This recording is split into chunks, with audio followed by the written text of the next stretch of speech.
up, you guys? Welcome back to my channel. Today I am going to be filming for you guys a full day of high protein keto eating because everybody wants to know what does that look like for me. So stay tuned, I'm going to show you.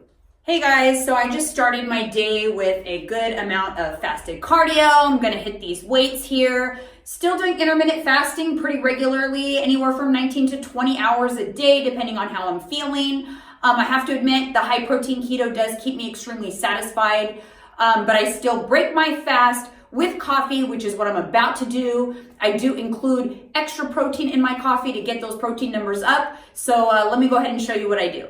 So let me just point out for reference that I just returned from a week-long trip in Miami. So my macros this week are at a deficit. I do plan on increasing my calories over time slowly because I do want to eat at a slight surplus to really put muscle mass on. But for now, I am trying to defluff a little bit from my trip. So I am eating at a caloric deficit. Espresso time, breaking my fast with some coffee in one of my favorite mugs because look how cute her lashes are. All right, so since this is high protein keto, I don't need a lot of added fats because the meats that I eat already have fats, or if I use a little olive oil later or cheese or avocado. So I have to be really careful not to going overboard on fats when I'm doing high protein keto. So for my coffee, I will not be putting MCT oil in my coffee, simply collagen protein. This is the protein powder that I use from Perfect Keto. It is so delicious, best tasting protein powder on the market, guaranteed. There is 10 grams of protein per scoop. I'm gonna go ahead and put 2 scoops in here.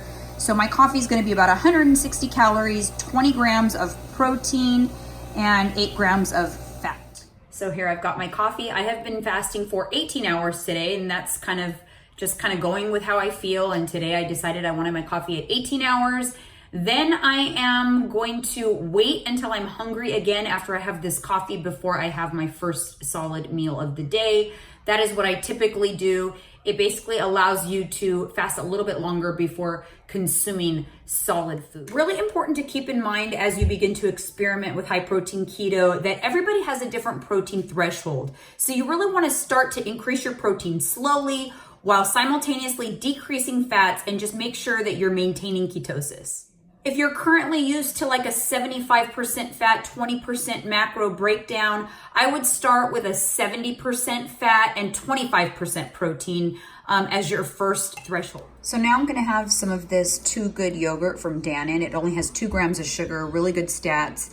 And then I've got about an ounce of almond slivers and a little bit of Chalk Zero banana syrup. This is about 250 calories. Okay, now I've got 2 hard-boiled eggs with some new salt.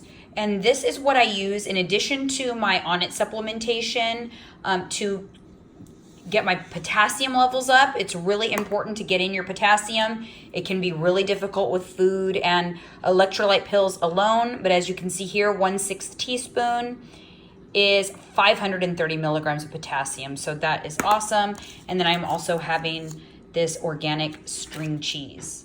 This is the supplementation I use. It comes in these 2 packets, a day support and a night support. It's from On-It. It's called Total Human.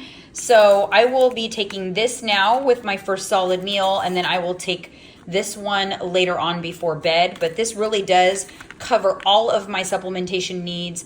Other than this, all I take is new salt, just for increased potassium, because this doesn't quite have enough potassium for my needs. Also, guys, wanted to point out, I'm still on my water. I always drink at least 80 ounces a day. Try to even go for more than that, but a minimum of 80 ounces. So I filled this up like 5 times. And yeah, so don't forget, stay hydrated. So for dinner, I've got a cod fillet that I did in the air fryer, and I just used some olive oil and seasonings and some Brussels sprouts, also with some olive oil and sesame seeds. All right, you guys, last but not least, I am finishing out my day with my Perfect Keto bar, super clean protein bar option. I find myself really craving these. I just love the taste. It's like a thick, fudgy taste. And yeah, so this is my nighttime snack. That will conclude my full day of high protein keto eating. I hit like 1,200 calories today. Like I mentioned, I am trying to eat at a deficit for the remainder of the week just because I want to undo any potential fluff that I did from vacation. But keep in mind, if high protein keto is something that you want to try, it's really important that you're first fat adapted. Second of all, you want to make sure that you've already lost the majority of your weight and you're kind of just looking to shed off that last few pounds and then put on some muscle.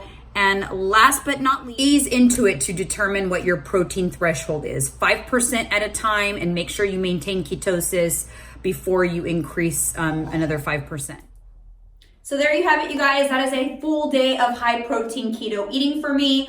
I am going to be sticking to a high protein keto diet for now as I try to build muscle and change my body composition a little bit. If you haven't checked out my video on high protein keto, make sure you check it out. I've got it linked here. Other than that, make sure you subscribe to my channel. Thank you so much for watching, and we'll see you again next time.